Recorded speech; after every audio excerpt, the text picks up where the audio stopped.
একটি বিদ্রোহী সংগঠন কিভাবে ব্যাংক চালু করে, কিভাবে কোটি কোটি কিয়াতের লটারি দেয়, আর এত বড় সামরিক অভিযান চালানোর টাকা আসে কোথা থেকে?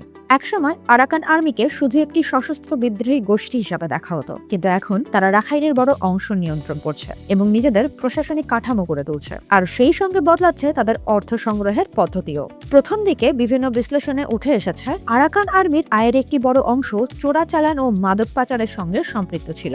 সীমান্তবর্তী অঞ্চলের অনানুষ্ঠানিক বাণিজ্য এবং অবৈধ অর্থনৈতিক কর্মকাণ্ড তাদের অর্থের অন্যতম উৎস হিসাবে বিবেচিত হয়েছে। তবে সাম্প্রতিক সময়ে সংগঠনটি নিজেদের অর্থনীতিকে আরও প্রাতিষ্ঠানিক রূপ দেওয়ার চেষ্টা করছে। এর সবচেয়ে আলোচিত উদাহরণ হলো স্থানীয়ভাবে লাউংপাও নামে একটি লটারি চালু করা। এটি শুধু সাধারণ লটারি নয়, বিশ্লেষকদের মতে এটি কার্যত একটি রাজস্ব আদায়ের ব্যবস্থা। প্রথম ড্রতেই প্রথম পুরস্কার ছিল 5 কোটি কিয়াত, দ্বিতীয় ও তৃতীয় পুরস্কারের পরিমাণ ছিল যথাক্রমে 3 কোটি ও 2 কোটি কিয়াত। এছাড়া আরো বহু নগদ পুরস্কার দেওয়া হয়েছে। আরাকান আর্মি ঘোষণা দিয়েছে এই লটারি থেকে আয়ের অর্ধেক স্বাস্থ্য, শিক্ষা ও সামাজিক উন্নয়নে ব্যয় করা হবে। অর্থাৎ তারা নিজেদের একটি কল্যাণভিত্তিক প্রশাসন হিসেবে গড়ে তুলতে চাইছে। এখানেই শেষ নয়,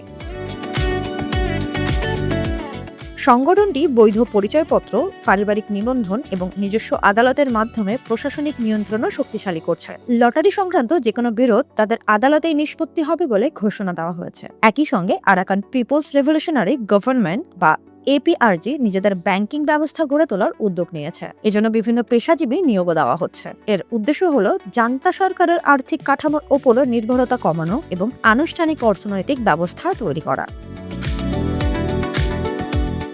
বিশ্লেষকদের মতে এসব উদ্যোগের মাধ্যমে আরাকান আর্মি আন্তর্জাতিক মহলে একটি বার্তা দিতে চাইছে। তারা আর শুধু যুদ্ধ করছে না, বরং একটি কার্যকর প্রশাসন পরিচালনার সক্ষমতাও অর্জন করেছে। তবে এই অর্থনৈতিক রূপান্তরের সামনে বড় চ্যালেঞ্জও রয়েছে। কারণ যদি প্রমাণিত হয় যে তাদের অর্থের উল্লেখযোগ্য অংশ এখনো অবৈধ বাণিজ্য বা অপরাধমূলক কর্মকাণ্ডের সঙ্গে যুক্ত, তাহলে আন্তর্জাতিক নজরদারি ও চাপ আরও বাড়তে পারে। অর্থাৎ আরাকান আর্মি এখন এমন এক অবস্থায় দাঁড়িয়ে আছে যেখানে তাদের ভবিষ্যৎ শুধু যুদ্ধক্ষেত্রে নয়, অর্থনৈতিক স্বচ্ছতা এবং প্রশাসনিক সক্ষমতার ওপরও নির্ভর করছে।